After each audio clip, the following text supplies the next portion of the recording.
तो दोस्तों कहानी का शीर्षक है चांदनी की छाँव में। घना जंगल, दूर पहाड़ों के बीच एक प्राचीन आश्रम था।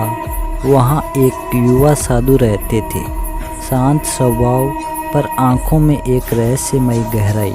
उसका नाम था अनंत। एक शाम बारिश और ठंडी हवा के बीच गांव की एक लड़की राधिका आश्रम पहुंची। वह रास्ता भटक गई थी और डर से कांप रही थी।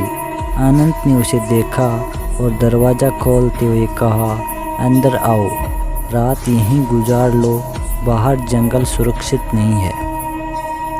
आश्रम के अंदर लकड़ी की आग जल रही थी। बाहर बारिश की बूंदें छप्पर पर लयबद्ध नृत्य कर रही थी। राधिका ने अपनी भीगी साड़ी को हल्का सा निचोड़ा और आग के पास बैठ गई। कुछ देर चुप रही, फिर राधिका ने धीरे से पूछा, आपको कभी अकेलापन नहीं लगता? अनंत ने मुस्कुराकर जवाब दिया, कभी कभी, लेकिन आज लगता है शायद नहीं। चाय की भाप, दीपक की मंद रोशनी और बारिश की खुशबू ने माहौल को नरम और मोहक बना दिया था।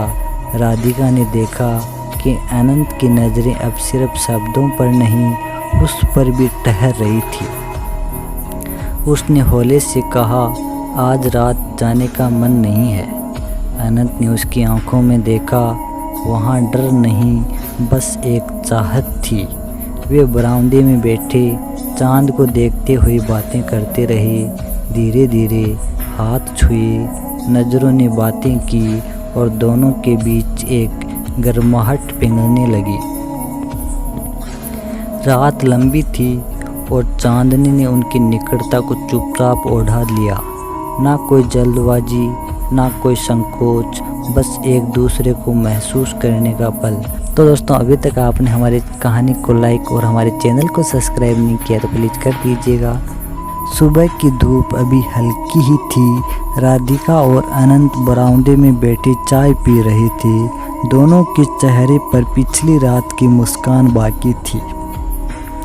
तभी आश्रम के गेट पर से किसी के कदमों की आहट आई। गांव का बूढ़ा वैद हाथ में जड़ी बूटी लिए अंदर आ गया।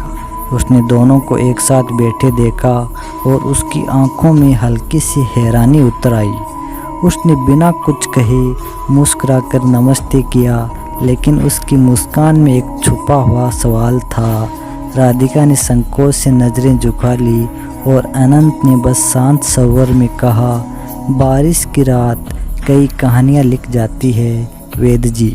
वेद ने सिर हिलाया और जाते जाते बुदबुदाया, कुछ बातें जंगल की तरह है जिन्हें सिर्फ वही समझ पाता है जो उस रास्ते से गुजरा हो। राधिका ने अनंत की ओर देखा और दोनों बस मुस्कुरा दिए।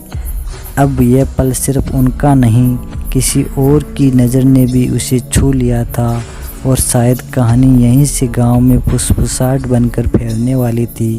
तो दोस्तों इस कहानी से हमें शिक्षा मिलती है, कुछ रिश्ते चुपचाप चांदनी में खिलते हैं, लेकिन दुनिया की नज़रें उन्हें अलग तरह से देखती है। असली ताकत इस बात में है कि हम अपने सच को दिल में संजोकर आगे बढ़े, चाहे लोग कुछ भी सोचें। तो दोस्तों अगर आपको ये कहानी पसंद आई हो तो लाइक सब्सक्राइब कीजिएगा और एक प्यारा सा कमेंट ज़रूर कीजिएगा।